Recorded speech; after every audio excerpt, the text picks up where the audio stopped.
Olá, queridos alunos, tudo bem? Eu sou a professora Valquíria Paiva. Você está aqui no meu canal Química na Cuca. Seja bem-vindo! Na aula de hoje nós falaremos sobre equilíbrio iônico.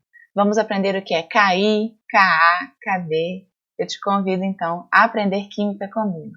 Vamos lá?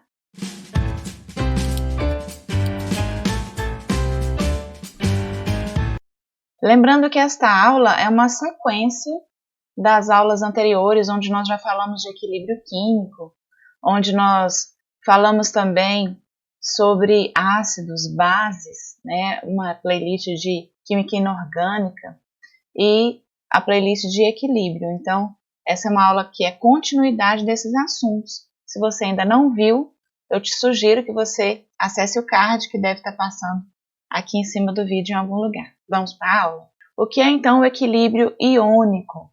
Ele é o caso particular dos equilíbrios químicos em que aparecem íons. Então, essa palavra iônico vem justamente de íons. Só que nesse equilíbrio iônico vão surgir alguns nomes especiais para a nossa constante de equilíbrio que já estudamos, que é a Kc, e também para o grau de ionização ou grau de dissociação. Nós já estudamos, nas aulas de ácidos e bases sobre grau de ionização. Então, nós usamos a palavra ionização para ácidos, representamos pela letra alfa, e também representado pela letra alfa, o grau de dissociação que nós usamos para bases.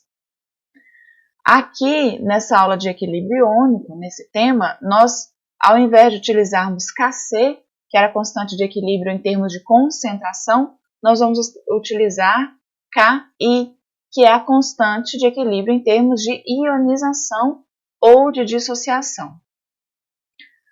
Para casos específicos, quando estudamos equilíbrio de ácidos e bases, nós usamos Ka para a constante de ionização de ácidos e Kb para a constante de dissociação no caso de bases. Vamos ver alguns exemplos então. Já falamos em outros vídeos sobre a definição de Arrhenius para ácidos e bases, então eu ainda estou utilizando a definição de Arrhenius, que diz que um ácido é toda substância que, quando em solução aquosa, libera um íon H+. Porém, nós sabemos que podemos representar esses ácidos de duas formas. No exemplo aqui, o ácido clorídrico, de uma forma mais simplificada, representado que está em água, sendo liberado o cátion H+, e o ânion Cl-.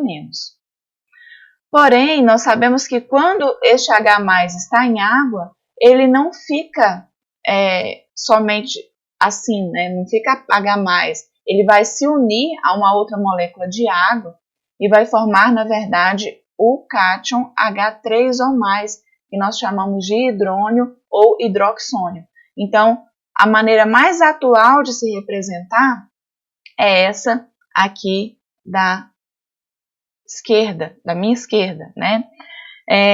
Então, nós representamos HCl mais água, a água sendo um reagente desta equação, formando o íon hidrônio ou hidroxônio e liberando o ânion Cl-, o ânion cloreto. Então, quando acontecem equilíbrios em meio aquoso, no qual um dos participantes é a água líquida, que é o caso dessa equação aqui, né? Geralmente a gente não demonstra na montagem do Kc, na montagem da constante de equilíbrio em termos de concentração. Então, como que nós representamos? Para Ki, nesse caso, que é a demonstração de ionização dessa substância. Colocamos a concentração dos produtos na parte superior, na parte inferior, a concentração dos reagentes, menos a água. Por quê? A água, ela tem uma constante. Nós vamos, inclusive, nessa série de vídeos, falar sobre a ionização da água, a auto-ionização que a água faz, e nós vamos entender melhor por que essa concentração da água é constante e não aparece na expressão de Ki, ou de Kc, ou de Ka, ou de Kb, ok?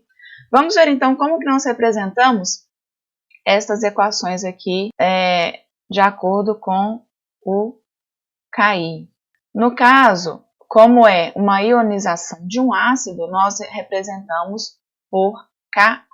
É a concentração do produto H3O+, vezes a concentração do Cl-, que é o outro produto, dividido pela concentração do HCl. Como nós dissemos, a água tem concentração constante, ela não aparece na expressão, né, da constante.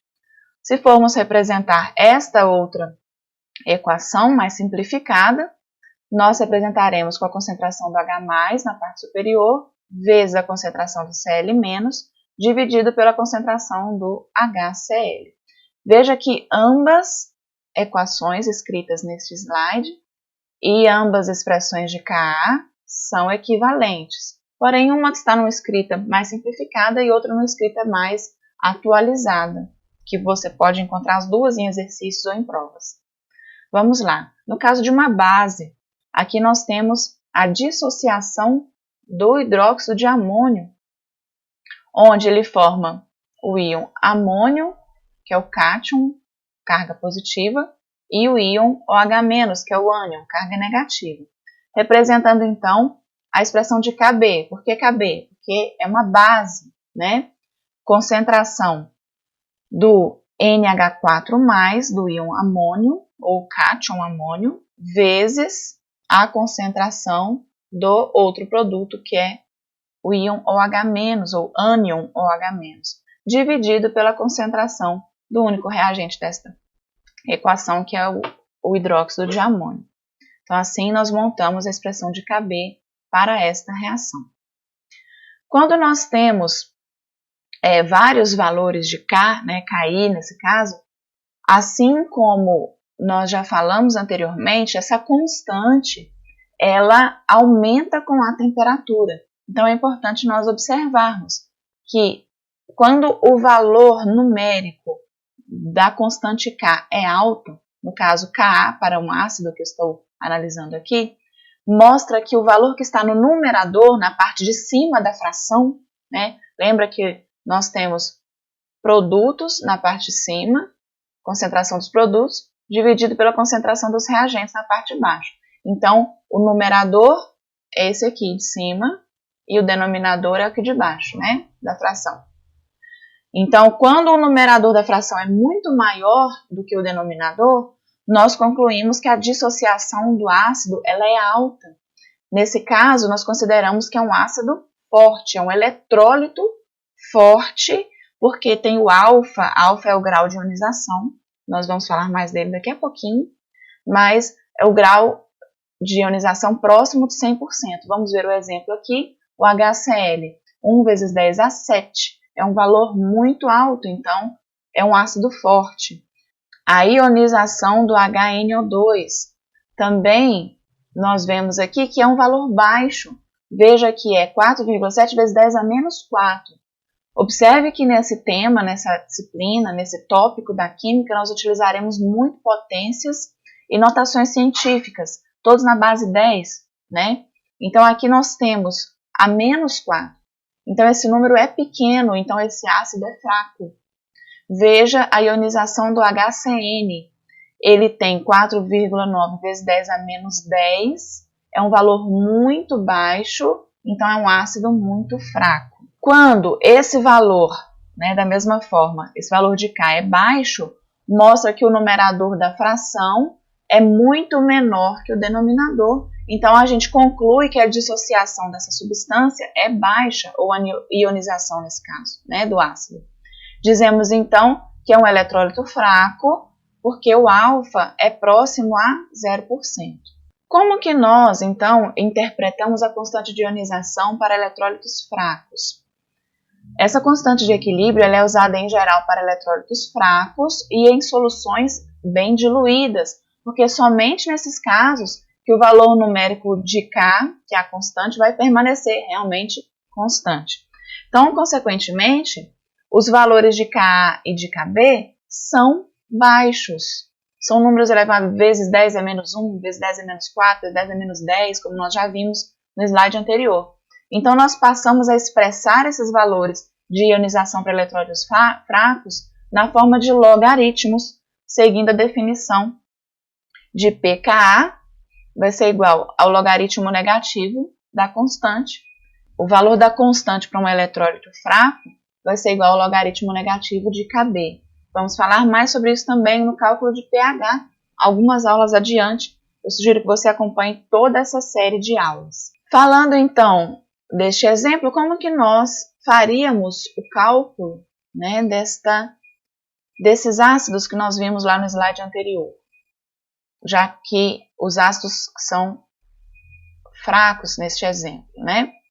Nós teríamos, no exemplo do HCl, o Ka dele, a constante dele é muito alta, é 1 vezes 10 a 7, o pKa ficaria igual a menos 7.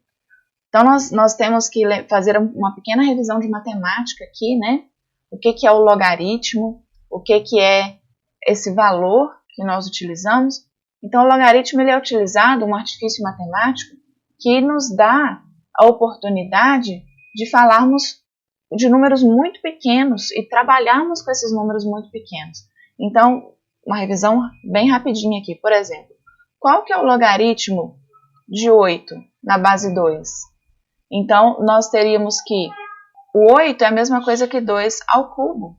Então, qual o número elevado aqui na base 2, né, que vai dar 8, né? Como 8 é 2 ao cubo, então nós temos que 2 elevado a x, o logaritmo, por exemplo, deste exemplo é 3.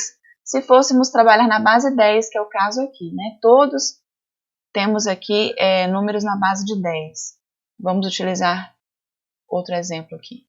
Qual seria o logaritmo desse número, né, de 10 a 7, né, na base 10? Então, qual é o número que, se eu elevar aqui o 10, vai dar 10 a 7? Então, é o x. X vai ser igual a 7. Então, por que deu 7? Como nós vamos trabalhar basicamente na base 10, se você aqui pode cancelar essas bases e igualar esses expoentes, né? Então, você pega o expoente 7, vai dar menos 7, porque o logaritmo aqui é negativo. Se você pega aqui a base menos 4, você vai ter que calcular o logaritmo de 4,7 mais o valor de menos 4, né? Então, vai dar mais 3,3.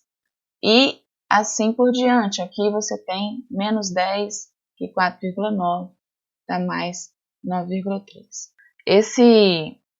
Esse tópico eu vou deixar aqui uma aula de revisão para vocês, linkada sobre logaritmo, para vocês esclarecerem qualquer dúvida. Tudo bem? Vamos continuar então. A constante de ionização para eletrólitos fortes. Quando é o eletrólito forte, significa que ele tem uma ionização ou uma dissociação cujo valor numérico é muito elevado. Então, é possível que nós encontremos essas substâncias 100% dissociadas ou ionizadas. Porque quanto maior o valor de Ka, mais ionizado será o ácido e maior será a força do ácido. Da mesma forma, quanto maior o valor de Kb, mais dissociada estará a base, maior será a força da base. Então, fazendo uma pequena revisão de força de ácidos. O que é o alfa? O alfa é o grau de ionização, ele é dado pelo número de moléculas ionizadas dividido pelo número de moléculas dissolvidas. Então, quando nós tivermos ácidos fortes, esse alfa, esse grau de ionização, será maior que 50%. Por exemplo, o HCl, ele tem um grau de ionização muito alto, que é 92%. O ácido sulfúrico, H2SO4, o grau de ionização é 61%. Ácidos moderados ou semifortes é quando esse alfa, esse número de moléculas ionizadas está entre 5% e 50%. Por exemplo, ácido fluorídrico que tem alfa 8% e o H3PO4 que tem alfa ou grau de ionização 27%. Ácidos fracos têm o grau de ionização menor que 5%. É o caso do ácido cianídrico, que tem o alfa de 0,008%, e do ácido carbônico, tem o alfa de 0,18%. Fazendo uma pequena revisão também da força das bases, o grau de ionização vai ser o mesmo, né? Só que aqui nós vamos usar o número de moléculas dissociadas dividido por número de moléculas dissolvidas. As bases fortes são aquelas cujo grau de dissociação é praticamente 100%. Quem são elas? Os hidróxidos, ou seja, as bases, formadas a partir de metais alcalinos da família 1A ou família grupo 1 da tabela periódica, como, por exemplo, o hidróxido de sódio, o hidróxido de potássio, e dos metais alcalino terrosos, que são da família 2A ou grupo 2 da tabela, como o hidróxido de cálcio e hidróxido de bário, que já são iônicos por natureza. A única exceção da família 2A é o hidróxido de magnésio, que é uma exceção. Ele é, então, uma base fraca. As bases fracas, em geral, elas têm grau de ionização, no caso de dissociação, que estamos falando de base, inferior a 5%. Então, é o caso do hidróxido de amônio e dos hidróxidos dos demais metais, exceto metais alcalinos e alcalino terroso, que nós já acabamos de falar que são bases fortes. Todos os demais metais da tabela são moleculares por sua própria natureza, e incluindo o hidróxido de amônio, que é a única base formada por um não metal, que tem grau de dissociação então inferior a 5%. Alguns ácidos e algumas bases, eles fazem uma ionização por etapas. Por exemplo, se nós tivermos um poliácido, um ácido que tem mais de um hidrogênio ionizável, ou uma polibase, ou seja, que tem mais de uma hidroxila, essa ionização ou dissociação vai acontecer de forma gradativa. Então, ioniza-se um H+ por vez ou dissocia-se um OH- por vez. Então, aqui nós temos o ácido fosfórico. Então, na primeira etapa, o H3PO4 vai se ionizar liberando um hidrogênio com a sua primeira constante de 7,5 vezes 10 a menos 3. Na segunda etapa, ele vai liberar mais um hidrogênio com a sua constante menor, né? 2 vezes 10 a menos 7. Na terceira etapa, temos ainda uma constante menor. Então, o que a gente faz? Neste caso, a gente define um alfa e um K para cada etapa, mas é normal que tanto alfa como K vão diminuindo de uma etapa para outra. Então, alguns exercícios para a gente resolver, a gente considera apenas a primeira etapa, ou seja, apenas a primeira constante de ionização do ácido ou a primeira constante da base de dissociação, tá? A gente considera a primeira que é o maior valor. Vamos ver um exercício resolvido aqui, então. Nós temos que a seguir estão tabeladas as constantes de ionização Ka em solução aquosa a 25 graus. Então, nós temos aqui alguns ácidos. HBRO, que tem a constante Ka 2 vezes 10 a menos 9. HCN, que tem a constante 4,8 vezes 10 a menos 10. HCOOH, que tem a constante 1,8 vezes 10 a menos 4. HClO, que tem a constante 3,5 vezes 10 a menos 8. E HClO2, que tem a constante 4,9 vezes 10 a menos 3. Coloque os ácidos da tabela acima em ordem crescente da acidez, ou seja, do mais fraco para o mais forte, crescente, né?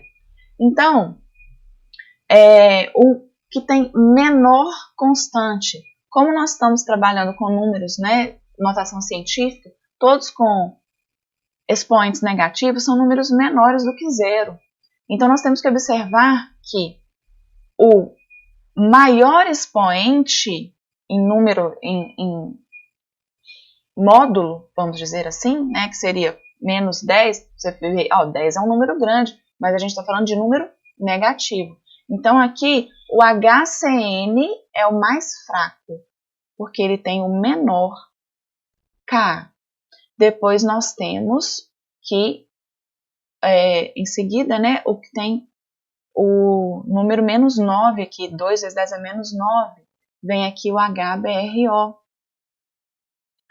que tem, então, o Ka um pouco maior que o HCN. Vem em seguida o HClO,